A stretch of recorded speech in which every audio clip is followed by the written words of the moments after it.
India സഖ്യത്തിലുണ്ടായിട്ടുണ്ടല്ലോ. Aam Aadmi party India സഖ്യം വിട്ടിരിക്കുന്നു. 2024 തെരഞ്ഞെടുപ്പിന് വേണ്ടി മാത്രമായിരുന്നു സഖ്യത്തിൽ ഏർപ്പെട്ടത് എന്നും സംസ്ഥാന തെരഞ്ഞെടുപ്പുകളിൽ ഒറ്റയ്ക്ക് മത്സരിക്കുമെന്ന് ആം ആദ്മി പാർട്ടി അറിയിച്ചു എന്നാണ് അറിയുന്നത്. ജിഷ്ണു, ഇത് നേരത്തെ എടുത്ത നിലപാടെന്ന് പറയാൻ കഴിയുമോ? ഇന്ത്യ സഖ്യത്തിന്റെ ഭാവി സംബന്ധിച്ച് അത് തുടങ്ങിയപ്പോൾ തന്നെ ആശങ്കകൾ ഉണ്ടായിരുന്നതാണ്. കാരണം എങ്ങനെ ഈ വ്യത്യസ്ത പാർട്ടികൾ ഒരുമിച്ച് നിൽക്കും എന്നുള്ള കാര്യത്തിൽ അത് പൊളിഞ്ഞു പോകാനുണ്ടായ ഒരു സഖ്യമാണ് എന്ന് തന്നെ വ്യക്തമായിരുന്നു. ഒരു പക്ഷേ അതിലുണ്ടായിരുന്ന പാർട്ടികൾക്ക് തന്നെ.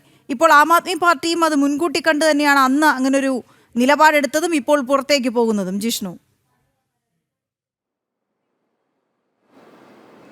വീണ, ആം ആദ്മി ഇത് നേരത്തെ തന്നെ തീരുമാനിച്ചിട്ടുള്ളതും അവരുടെ രാഷ്ട്രീയ ഇടപെടലുകളിൽ അത് പ്രകടവുമായിരുന്നു. പ്രത്യേകിച്ച് ഡൽഹിയിലെ നിയമസഭാ തെരഞ്ഞെടുപ്പ് കഴിഞ്ഞതിന് ശേഷം ഇന്ത്യ മുന്നണിയുമായി യാതൊരു സഹകരണവുമില്ലാത്ത സമീപനമാണ് ആം ആദ്മി സ്വീകരിച്ചിട്ടുള്ളത്. അതിൻ്റെ ഒരു തുറന്ന പ്രഖ്യാപനമാണ് ഇപ്പോൾ ആം ആദ്മി നടത്തിയിട്ടുള്ളത്. പ്രത്യേകിച്ച് കഴിഞ്ഞ ദിവസം ഇന്ത്യ മുന്നണിയിലെ മുഴുവൻ പാർട്ടികളും കേന്ദ്ര സർക്കാരിന് പ്രത്യേക പാർലമെന്റ് സമ്മേളനം വിളിച്ചു ചേർക്കണമെന്ന് ആവശ്യപ്പെട്ടുകൊണ്ട് കത്ത് എഴുതിയിരുന്നു. അതിൽ 16 പാർട്ടികളും ഒപ്പുവെച്ചുകൊണ്ടാണ് അത്തരത്തിലൊരു കത്ത് ഇന്ത്യ മുന്നണി എന്നുള്ള രീതിയിൽ തന്നെ നൽകിയിട്ടുള്ളത്. എന്നാൽ അതിൽ അതിൽ നിന്ന് മാറി നിൽക്കുന്ന സമീപനമാണ് ആം ആദ്മി സ്വീകരിച്ചത്. കൂടാതെ ഇനി ഇന്ത്യ മുന്നണിയിലില്ല, അത് ലോക്സഭാ തെരഞ്ഞെടുപ്പിന് വേണ്ടി മാത്രം രൂപീകരിച്ചിട്ടുള്ള മുന്നണിയാണെന്നും ആ മുന്നണിയിലേക്ക് ഇനിയില്ല. ഒപ്പം കോൺഗ്രസും BJPയും ഒരു അന്തർധാര കൂട്ടുകെട്ട് സജീവമാണെന്ന ആരോപണം കൂടി മുൻപോട്ട് വെച്ചുകൊണ്ട് കോൺഗ്രസിനെ കുഴപ്പത്തിലാക്കിക്കൊണ്ടാണ് ആം ആദ്മി ഈ ഇന്ത്യ മുന്നണിയിൽ നിന്ന് പൂർണ്ണമായും വിട്ടുനിൽക്കുന്നെന്ന പ്രഖ്യാപനം നിലവിൽ നടത്തിയിട്ടുള്ളത്. ആം ആദ്മിയെ സംബന്ധിച്ച് നേരത്തെ 2024 ലോക്സഭാ തെരഞ്ഞെടുപ്പ് പരിശോധിക്കുമ്പോഴും നിയമസഭാ തെരഞ്ഞെടുപ്പ് പരിശോധിക്കുമ്പോഴും ഇന്ത്യ മുന്നണിക്കൊപ്പം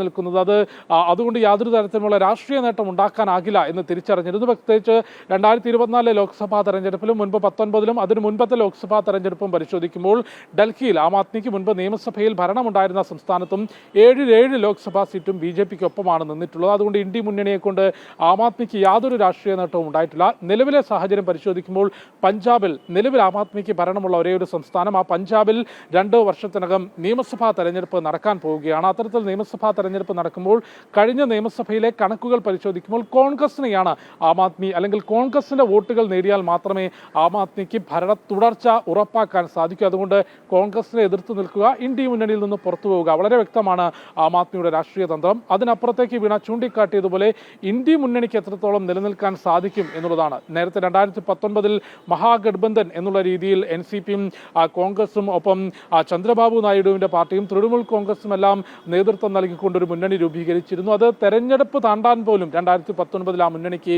സാധിച്ചിരുന്നില്ല. 2024 മോദി സർക്കാരിന്റെ തിരിച്ചുവരവ് തടയുന്നതിന്, അല്ലെങ്കിൽ ആ ഭരണ തുടർച്ച തടയുന്നതിന് ഇന്ത്യ മുന്നണി രൂപീകരിച്ചെങ്കിലും അത് സാധിച്ചില്ല എന്ന് മാത്രമല്ല, നിലവിൽ മമതാ ബാനർജി ഉൾപ്പെടെ പ്രധാനപ്പെട്ട ഘടക കക്ഷികളെല്ലാം തന്നെ കോൺഗ്രസ് നേതൃത്വത്തെ, ഇന്ത്യ മുന്നണിയിലെ കോൺഗ്രസ് നേതൃത്വത്തെ പരോക്ഷമായും പരസ്യമായും വിമർശിച്ചുകൊണ്ട് രംഗത്തെത്തിയിട്ടുണ്ട്. അതുകൊണ്ട് ഇന്ത്യ മുന്നണിക്ക് മുൻപോട്ട് എത്രത്തോളം ഒരുമിച്ച് പോകാൻ സാധിക്കും എന്നുള്ളതൊരു വലിയ ചോദ്യചിഹ്നമാണ്. BJPയെ അധികാരത്തിൽ നിന്ന് മാറ്റി നിർത്തുക എന്ന ഒറ്റ ലക്ഷ്യത്തിന്മേലാണ് കോൺഗ്രസ് ഇത്തരം പാർട്ടികളെ കൂടെ നിർത്തിക്കൊണ്ടൊരു മുന്നണി രൂപീകരിച്ചത്. പക്ഷേ അത് ലോക്സഭാ തെരഞ്ഞെടുപ്പിൽ നരേന്ദ്രമോദി സർക്കാരിന്റെ തുടർഭരണം തടയാനായില്ല എന്ന് മാത്രമല്ല, വലിയ രീതിയിൽ പഴി കേൾക്കാൻ കോൺഗ്രസിന് ചില സീറ്റുകൾ 2019 വർദ്ധിപ്പിക്കാൻ സാധിച്ചു എങ്കിൽ പോലും ദേശീയ തലത്തിൽ പരിശോധിക്കുമ്പോൾ ഈ മുന്നണിക്ക്, പ്രതിപക്ഷ മുന്നണിക്ക് നേതൃത്വം നൽകാൻ പോലും കോൺഗ്രസും രാഹുലും പ്രാപ്തരല്ല എന്ന രൂക്ഷമായ വിമർശനം തൃണമൂൽ കോൺഗ്രസും മമതാ ബാനർജിയും മായാവതിയും ഉൾപ്പെടെയുള്ള പ്രതിപക്ഷ പാർട്ടികൾ